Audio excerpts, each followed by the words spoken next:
Run these hands, nerd. I could literally block you instantly before you even think about lifting your hand. You would think about lifting your hand, and I'd put my hand on your hand, and then say, stop.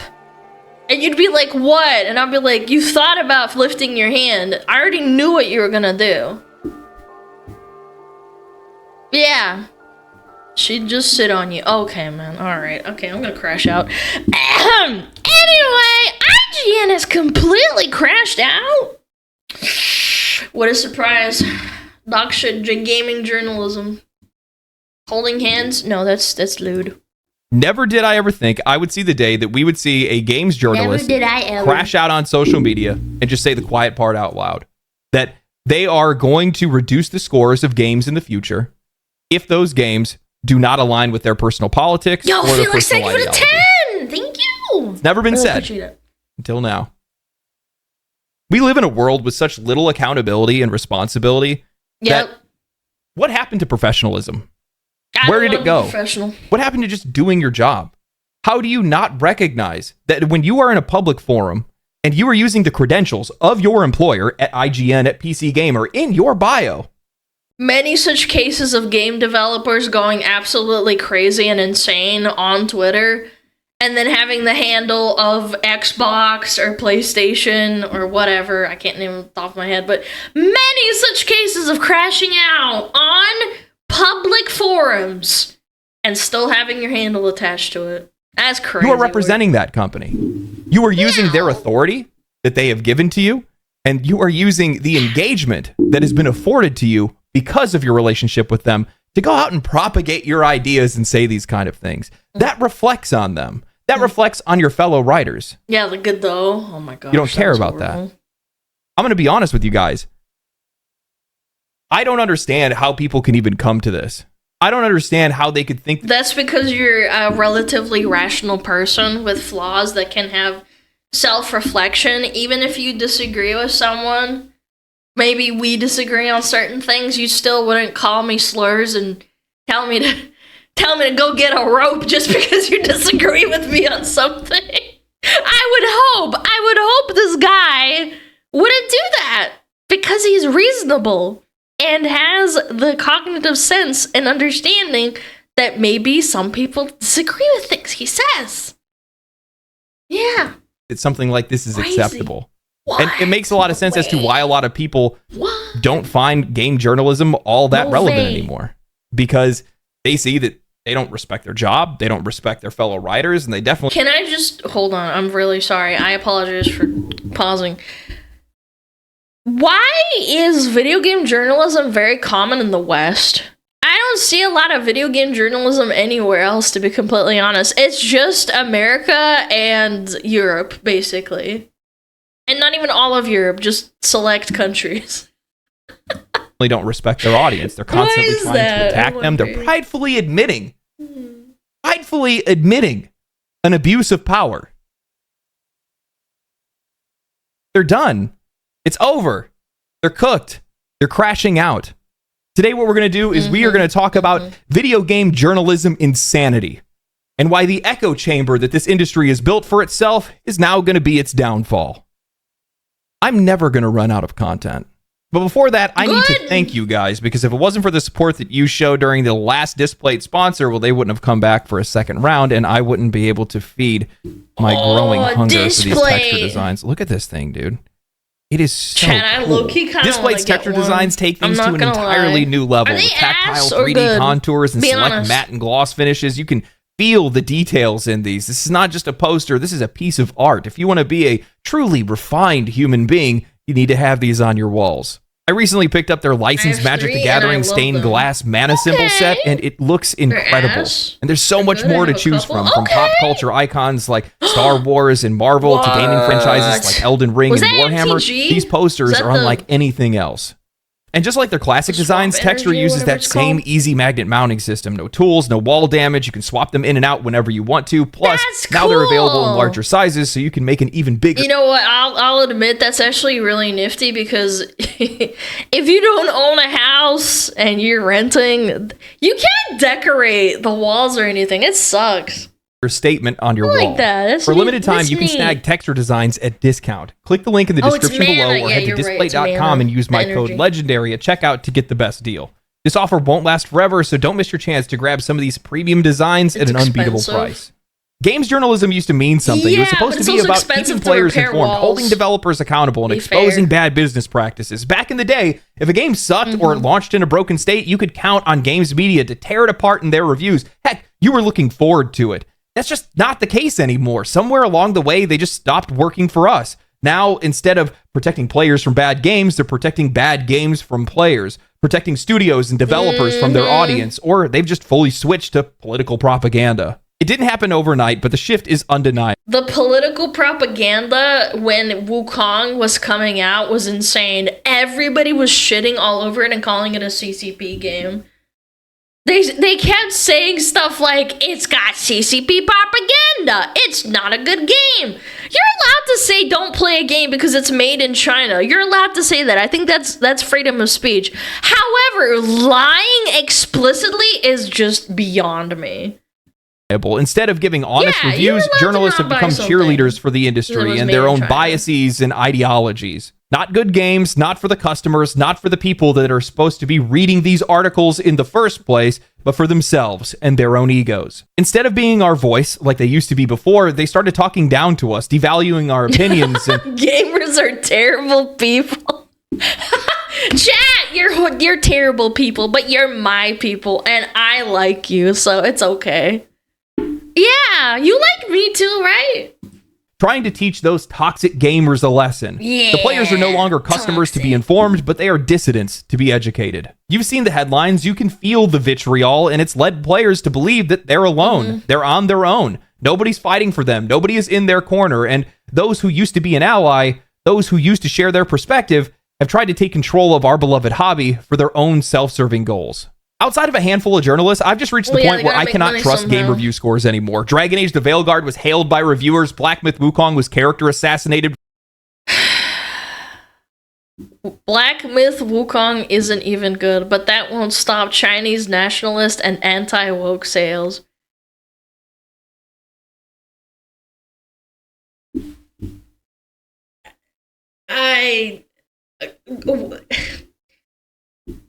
Black Myth Wukong isn't even good, comma. That's where it should have stopped, man. It was glorious. That's what I'm saying. Why do you lie just straight up? Like, whatever, you're political propaganda, but definitely not a 10 out of 10. That's a take and a half. I saw so many VTubers playing it and praising it. Before it even released, Concord, one of the biggest flops in gaming history, had journalists saying that they couldn't wait to play more of it. Well, yeah, they really wanted to play it, and then it died because only 300 people played it on Steam. What's more believable?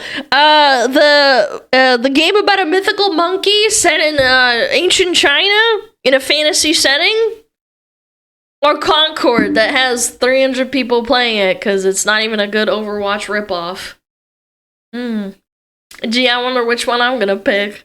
Game reviews are opinions. They are a service that's provided to both the players and studios to make games better. However, over the past few years, they've begun to read more like personal manifestos than any type of critical analysis of a product. You'd be hard-pressed to find a game review today that doesn't include some level of political or social. It wouldn't be so bad if they just titled it, or at least were honest and said it was like an opinion piece, whereas IGN literally throws out reviews and then has their political dogma or their political, maybe not even political, their actual opinion on certain things inside of the game. Like, why don't you just review the game instead of saying like, oh my god, so, as a woman, I thought this game was ass. And you're just like, okay, first of all, who asked if you're a woman or a man? Like, you're reviewing a game. Why does it fucking matter? Like, what? social political discourse, either cheerleading a game for pushing forth their beliefs or chastising the players that are saying that they don't want it. This game. Well, journalists have pretended that this bias doesn't actually exist and saying that it's just in our heads. Well, now they let the mask slip. Writer for PC Gamer and IGN, Lena Hafer, the same writer who scored Dragon Age the Veilguard a 9 out of 10, is one of many gaming journalists that are having a hard time dealing with the 2024 election results. Can I just say, I think that there should be, if you want to be a game journalist, they should start categorizing it with hardcore, like, single player gamer and make them, like, show their Steam history of, like, how many hours they've played recently in the last, like, 3 months. How much you play League of Legends, Dota, or any other MOBA of your choice. If that's in the high enough numbers, you're allowed to be a video game journalist. And the last one is probably, like, MMOs or shooters in general. And show those statistics. And then I can deduce what kind of bias or inkling you have. Gulf of America? Oh my god, who cares about fucking Gulf of America? Who the fuck cares, man? They could name fucking Canada North America officially and no one would care. I'm kidding. I'm sure people would care, but, like, it doesn't matter. It's so dumb. After the recent signing, changing the name of Gulf of Mexico to the Gulf of America, they took to Twitter to write, "I'll take a whole point off the review score of any future map games that call it the Gulf of America. You think I'm joking? You think I want to do this forever? I can start some fires on the way out. Try to call my bluff. Nobody has ever let this amount of soft power go to their heads before, as far as I know." Didn't Obama change a bunch of mountain names? I know it's not the equivalent, but, like, yes, you can absolutely change names and stuff. That's kind of how politics works. Yeah. Yeah, Obama changed a bunch of names, like, back and forth or something. I can't remember. Those were inside the U.S. territory. Yeah, but the Gulf is, like, right next to America, so therefore it belongs to America. That's why. It's not foreign waters, it's our water. That's right. Where's the accountability and professionalism? I know that some people are going to make the argument that Lena shouldn't face any repercussions for using their freedom of speech in their off time, saying something on a public platform, but you have IGN's name and PC Gamer's names in your bio, showing that you're employed by... Is that a Dragon Age the Veilguard character profile picture? That's all I needed to know. ...by them. That's how you got your influence. That's why you have your followers. You know, For those that are actually upset at me, it was a fucking joke. I think name-changing stuff is dumb. And also bringing it up while you're a video game journalist is dumb. It's all dumb. No one cares. No one cares. If you care, that's really nice, but try and be professional about it. In construction, we had a project manager that got fired because his company vehicle was parked outside of a gentleman's club. You may be on your free time, but when you're running around doing whatever you want, flying the flag of your employer, you are representing that employer. Yeah. And it makes them look complicit in your actions. I am sick of seeing developers and journalists representing their company making a fool out of their organization without any consequences.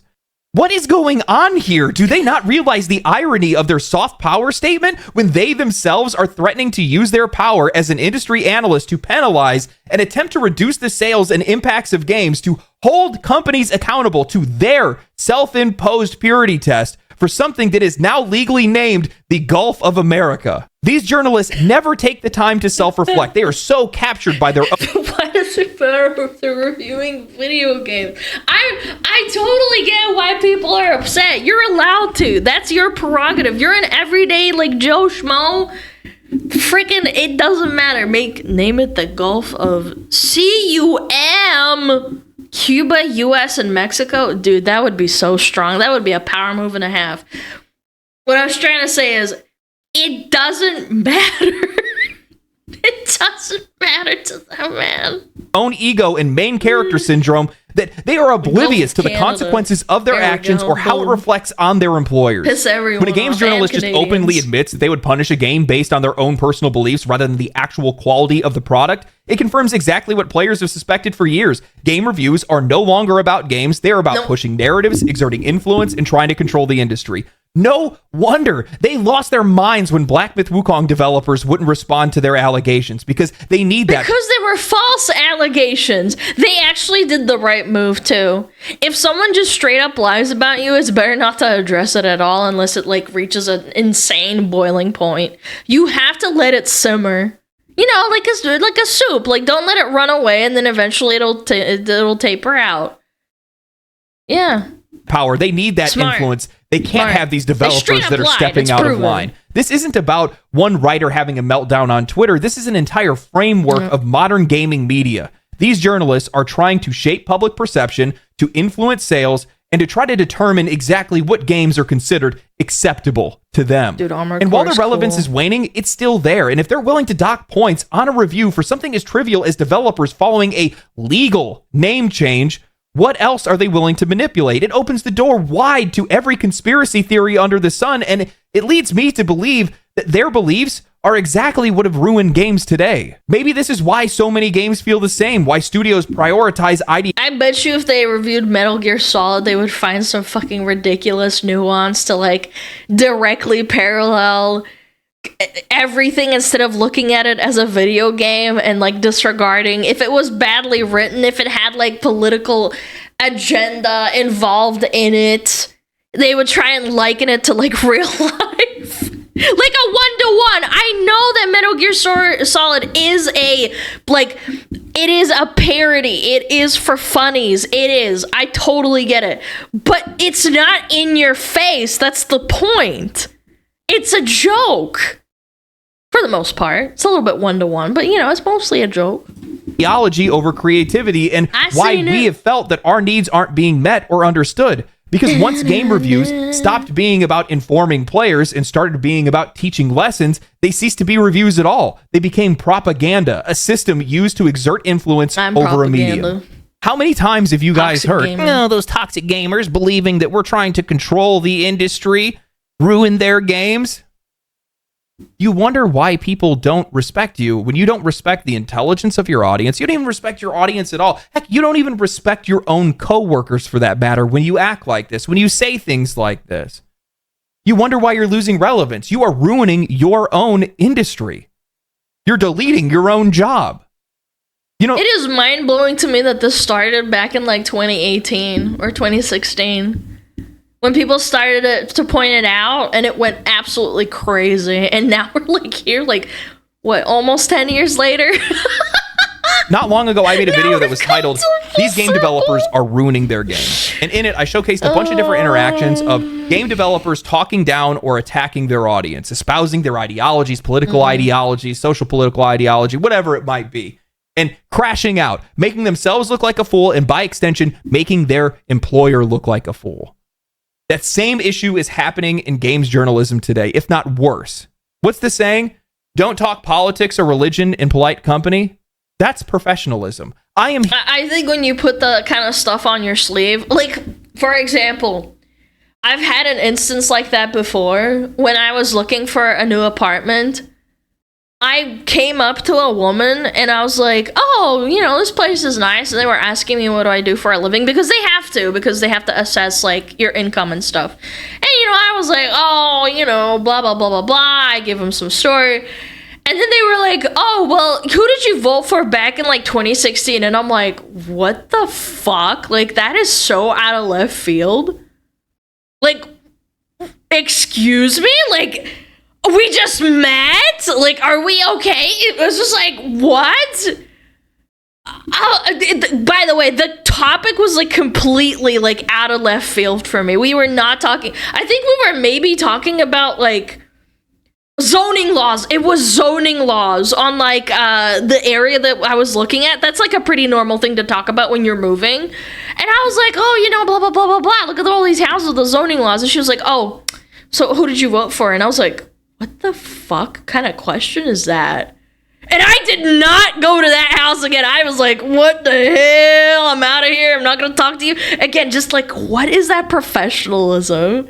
Where is it? Nowhere to be seen. Here, because I'm trying to buy a commercial product. And you are force-feeding information to me that I don't want, nor am I interested in. By the way. You know, I talked about this where When the Avowed director started screeching at Elon Musk online, I lost interest in a game that I was otherwise really excited for. I was looking forward to Avowed. Not anymore. Because why would I be? If you're this unprofessional and messy on a public platform, using your employer's name that's attached to it, using the influence that that company gave you to talk about these things and act that way, well, why would I think that you would be professional at your job? Better yet, if you're that ideologically captured, that likely means it's going to reflect directly into your game. And guess what? It bleeds over. Exactly. That's what I'm saying, is if you're mentally unhinged enough to ask me who I voted for when I'm looking for a place to live and you're my potential landlord, I immediately get turned off. I know it's not an exact one-to-one, but like it's an exchange. I have to deal with you. I'm giving you money. Like, what are we doing, man? But I don't want to pay to be propagandized. Cringe. Who would have thought? Yeah. It's the same for games journalism as it is for games. I do not want to pay you with my attention to be propagandized. I'm here for a critical opinion about a video game so I can make a smart purchase. That's what I'm here for. But the only thing that they have continued to do year over year is prove that that is not what they're here to do. They are here to change your mind. By now, it should be clear to just about anyone that games journalism isn't about covering games anymore. They have tried to shape the industry itself. They don't just report on trends, they are trying to create them. They don't just review games, they want to define what is acceptable for game developers to make. And worst of all, they censorship, chat. You can't do that. You can't sexualize women. You can't have sexy girls in your video game because that's bad. Force each other's narratives to make sure that no dissenting voices can get through. Cringe. This is how the gaming media echo chamber works. They don't operate as independent critics or journalists. They function as a collective, a hive mind of right think. A singular voice repeating the same talking points, pushing the same perspectives, and shutting down any form of real discussion. Dragon Age the Veil Guard is a return to form for BioWare. A return to form for BioWare. A return to form for BioWare. Gone are we really saw how that return to form worked out for sure. The days when gaming outlets had distinct voices, perspectives, and approaches. Today, almost every major gaming site feels the same. The reason? Well, most of these guys are owned by the same corporate entities, staffed by the same writers, and beholden to the same ideological framework. Ziff Davis owns IGN, GameIndustry.biz, Eurogamer, Rock Paper Shotgun, and VG247. Geo Media owns Kotaku, The Verge, Gizmodo, and Deadspin. Future PLC owns PC Gamer, Games Radar. To be fair, what he's about to list off is the same for journalism in real life. Yeah, like every news station is owned by like a conglomerate, and they're all owned by like 4 or 5 different families. Once you start looking into it, you kind of realize what's going on. Plus and Tech Radar. When the same few corporations own nearly all of the biggest gaming sites, you don't get any real diversity of thought. Yeah. You get a unified, self-reinforcing narrative. That's why our needs are never understood or met, because we do have a diversity in opinion. When players say something along the lines of "we don't want politics in games," they purposefully misinterpret that and start writing articles like "Metaphor ReFantazio's success is further proof that politics are good in games." Actually, no matter what reactionaries tell you. You know how...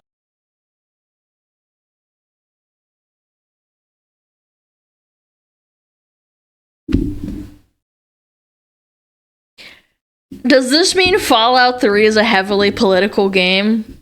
By that logic? Because it feigns to the idea of how capitalism and American imperialism leads down to nuclear warfare. Even though the whole premise of the game is you're in a nuclear wasteland. Like, it's really not that fucking deep, man. Holy fuck. Oh my god! When I was a little kid, I wasn't thinking about American imperialism and nuclear war and the historical implications of relations between nations and shit. Like, Jesus, dude. Floor's political, but the game itself isn't really. Exactly. It has little hints throughout it, obviously, because they have to touch on it. But overall, the gameplay is like not in your fucking face, and if anything, it's kind of a parody. Yeah, truly, it is, because that's what would have happened if America took certain steps in like a future and whatever. I'm going off the deep end, but you understand what I'm saying. It's not that deep. I never even covered this, but IGN wrote a 2024 election breakdown and how your vote could impact video games. And while it presented itself as unbiased, it folded immediately under any scrutiny and showed exactly which way they were trying to sway their audience. Tell me, why is a video game journalist and gaming outlet trying to tell me how to vote? Better yet, did IGN even write this? Because they didn't even actually attribute this to a single writer. They just said this was written by staff. Do you know what that's code for? Remember the Reddit mod post? What was that game, Lords of the Fallen, where they changed the rules and said, like, we're banning everyone that disagrees with us, and they made, like, an account that's not directly linked to... Yeah, like, everyone wrote it instead of attributing it to one person because they're scared. Yeah. How often they inject the same political opinions into video games where the discussion doesn't even belong. The players do not care about these things. Only they do. And God, are they... But that's common in most newspapers when addressing elections. Yeah, you're right. IGN is addressing the elections. They're not reviewing video games. They're talking about politics. That's why I think it's funny. Like, what are we doing here? Are we talking about video games or politics? Obsessed with Elon Musk. Elon Musk branded right-wing Karen. Why is Elon Musk lashing out at games for being too woke? Elon Musk somehow became the top-ranked Diablo 4 player in between cheerleading for Donald Trump. Then we watch as they unilaterally turn around and start bashing game designers and developers for making decisions that clash with their ideology. When Dragon Quest III designers mentioned that they didn't like the removal of gendered characters in the game's remake, outlets called them weird for even... Yeah, they're weird because they're Japanese. That's essentially what they're saying. They're like, well, those Japanese people don't understand it. We're gonna teach them how to understand it. If they don't, we're not gonna buy their games. Do we forget that? Do we forget that even happened? Mentioning it or caring because it's so normalized nowadays. When Lords of the Fallen's publisher polled their audience, they asked them if they wanted to keep body type A and B or go back to male and female. They changed it based on the audience's vote. PC Gamer then says they are embracing the fear of the DEI boogeyman. This isn't journalism. This is narrative management. Where is the diversity in thought? Where's the critical thinking? Why is it a creative freedom when developers make something that aligns with what journalists have for their own personal ideologies and the players don't like, yet it's fear-mongering and hateful when they choose to do something different? And this has gone unabated for so long because nobody's holding them accountable. Nobody's pushing back on them other than the players. They've created this self-sustaining system where journalists just prop up each other's careers, reinforcing the same narrative and shutting out dissenting voices. Why Kotaku was right to go public when they were blacklisted by 2 big video game publishers? Is that Fallout 2? Wait, what? They went public because of that? Fallout 3? Oh, is it Fallout 3? I couldn't tell. It's a little cinematic. It's 3? I haven't played it so long, man. 2015. Wait, that's actually tracks. I think that's when they went full mask off. I swear this is 2. This is not 3. Maybe I'm wrong. That's the reason why you always see them citing one another in their articles. They're effectively retweeting and reposting the same websites to flood the internet with their beliefs and their ideas. It's the same thing that you're seeing happening on Reddit right now. They keep posting, flooding the timelines to make it look like their opinion is the dominant one, when in reality, they're just trying to drown out everybody else.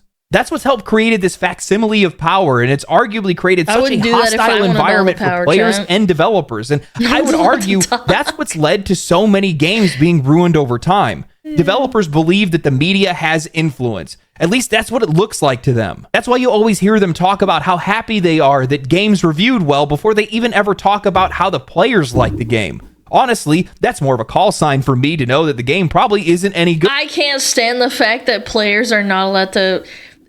Access journalism is so cringe. I hate it so much. Genuinely, I hate it so freaking much. Why is it even allowed? Why can't real gamers then make articles and talk about it then? Oh, that's right, because they're not journalists. They're not going to suck your pee-pee for it. They'll actually post their opinion on it, even if it's bad.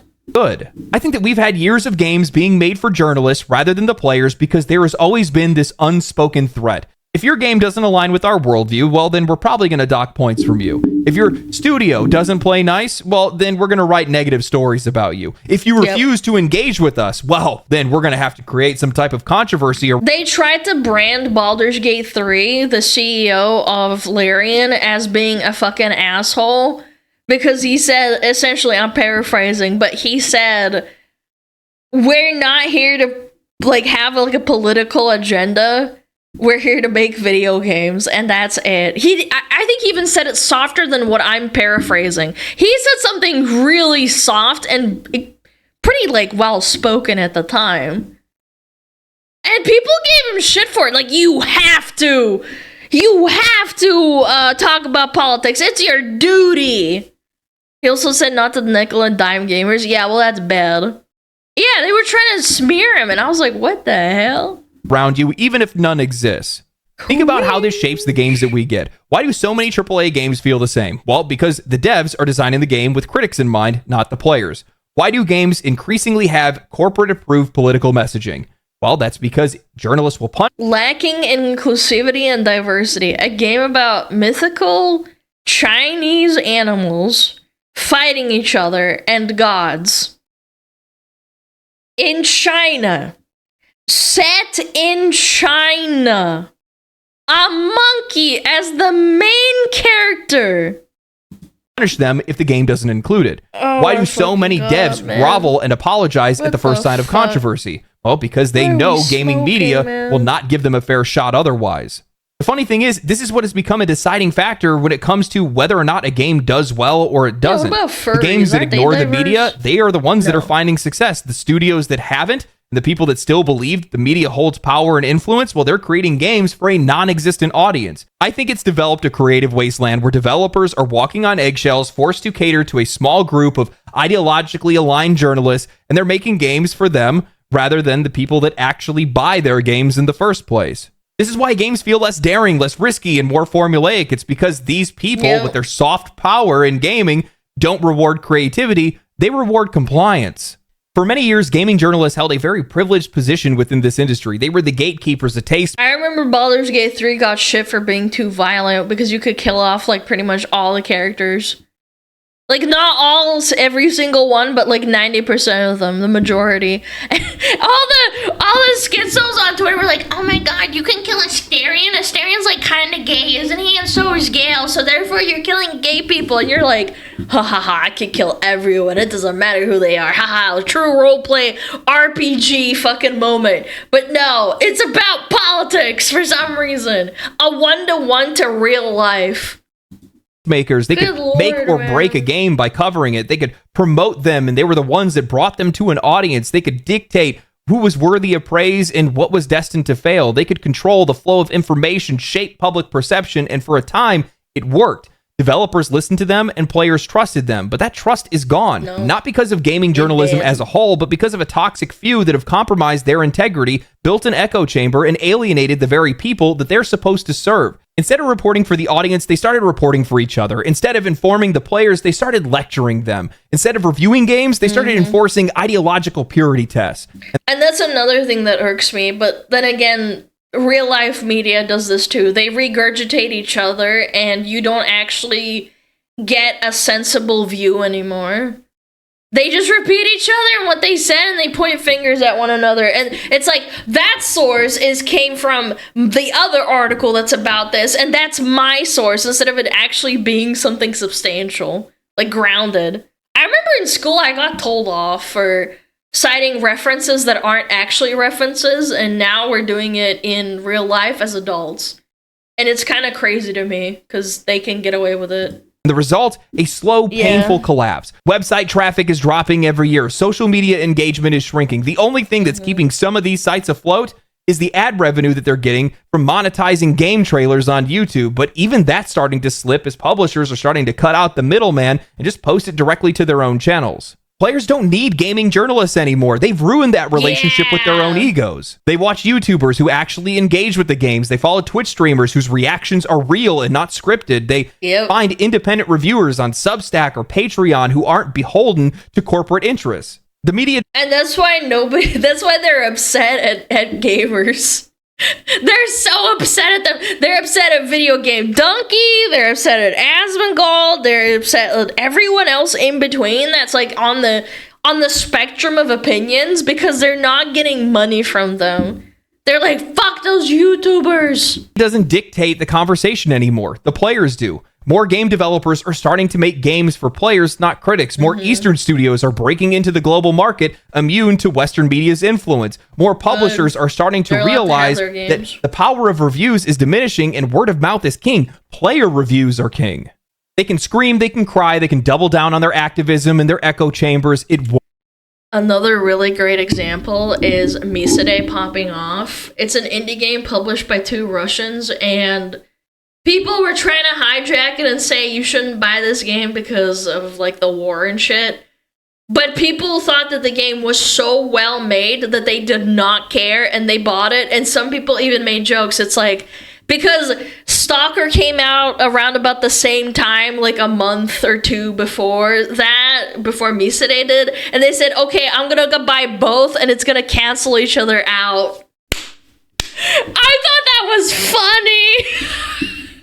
They're like, well, I like both games, so I'm gonna buy both and they'll cancel each other out. So technically nobody wins. So yeah. Won't matter. The audience is gone, and these outbursts that we're seeing from the IGN, right? What the 2 random Russians have to do with the war? It's so fucking stupid and convoluted. It's basically just social justice warriors on Twitter trying to virtue signal that they care about the war, and it's so stupid. I just hate it. It doesn't mean anything. It's just 2 dudes that made a game and people like it. That are only pushing the audience further away. Their influence is shrinking, and the future of gaming belongs to the people who actually care about games, not the people that are trying to spend all their time controlling them. If you're a games journalist and you made it to this part of the video, I highly doubt that's the case. I don't think anyone actually watched me. The only time I've ever seen them talk about me is when they put me next to Asmongold because he reacted to one of my videos or something like that. And they're like, I'm not talking about all of them. I think there are some great writers, some great journalists that are out there, and there's a toxic few that have taken control, and they have ruined the entire industry for you. I love Eric Kane's work over at Forbes. There's a ton of articles of his that I completely disagree with, and a bunch of them that I really agree with, but it's the way that things are framed, and it's never trying to preach to an audience, and it's never the same voice that you hear from so many other outlets. It's funny, I can bring up a perfect example of this. Jason Schreier used to do really unbiased reporting, and you'd hear his voice inside of the article itself. Sometimes, on occasion, here and there with his personal opinion. But at the end of the day, he was very objective in delivering the news that Blizzard had of insiders being, like having problems or like internal discussions. He popped off and deleted or like privated his Twitter and went on Blue Sky, and he went on a complete massive tirade. I had to stop reading his articles from then on out because it's like, bro, you had it all and you kind of just pissed it away by just schizoing out about politics, essentially, if I remember correctly. I don't know. He had a massive meltdown. He privated his Twitter and went to Blue Sky, and I'm like, bro, like, what are we doing here, man? You had it so good. Everybody liked you to some extent. Like, you had a large following that liked you even with your own personal views that you had off certain things. Same thing goes. I've been really enjoying the work of Casey DeFreitas. Works at IGN. She's been covering Monster Hunter Wilds, doing an incredible job. On topic, relevant, informational, a Monster Hunter veteran that is talking about their experience with Monster Hunter Wilds and covering the game and doing a fantastic job at doing it. And it's exactly what players are coming to you guys for. This is what we want. This is what we want more of. And if you did more of that, well, you'd see quite a big bump in engagement and just people genuinely enjoying your content. But you have a circle. You have a cabal. You have a bunch of narcissistic They're all and sucking each egotistical other writers off. that are out there that believe that they have the right to impose their beliefs not only on the industry, not only on the games, but also on the audience. And they're doing it at the cost of their credibility, their peers' credibility, and the credibility of the entire industry. And that's the reason why there are so many issues with games journalism today. It's the reason why people just don't want to pay attention. He's always been a political schizo from his Reset Era days. I totally understand what you're saying. It's just that, like, he had a semi-lid on it, and he had actual objective reporting, and I remember reading articles that were cited from him where he would actually have good sourced information that would eventually also come true, which added to his credibility, which ultimately is what people want. They want things to be true, and then if it's not true, then you lose credibility, obviously, because something didn't happen and you said that it would happen or whatever. But he eventually just schizoed out. It was really, really sad to watch. Attention to it. And by the way, I'm not going to pretend like there aren't issues with some of the more right-leaning media that's out there as well, okay? Because I've seen some of the articles that have been posted. You would think that Kingdom Come Deliverance 2 is Dragon Age the Veilguard Part 2. It's fucking embarrassing. Damn. I want to be critically clear about something, and I think this is probably the most important thing to bring up here, is that I don't include my personal politics in videos. One, because I don't really have any, to be honest. Like, politics just don't really interest me all that much. It just bores the shit out of me. Oh, they affect you. I know. I play video games. I'm here to talk about video games. I'm here to talk about games that I love and talk about games that I hate. I'm here to talk about news that I find relevant or something that I'm interested in or something that makes me angry. This is my confessional booth, okay? I get cathartic relief from writing essays and making videos and doing those kind of things. I am here to provide a service. I do not lose sight of that. I am a content creator that is making content to be consumed by you for your entertainment or for your insight or whatever it might be. That's it. That's as far as this relationship goes. I don't need to teach you nothing. I don't need to make you be something. I don't need to. It's also another thing to be with a co-worker who works with you every day, day in and day out, which I kind of see it as a relationship with people who consume my content. We interact often enough where you can get vibes if you get along with them, if you align with them with their energy. And I know I hate using that word because it's so, like, white woman coded, but you can kind of tell who you can and can't get along with.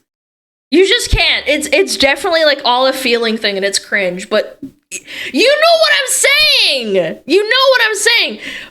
I'm sure there's people that just fucking hate this guy, even if he's completely apolitical and he doesn't bring up anything. They're like, he's a fence sitter. He doesn't say it how it is. Change the world.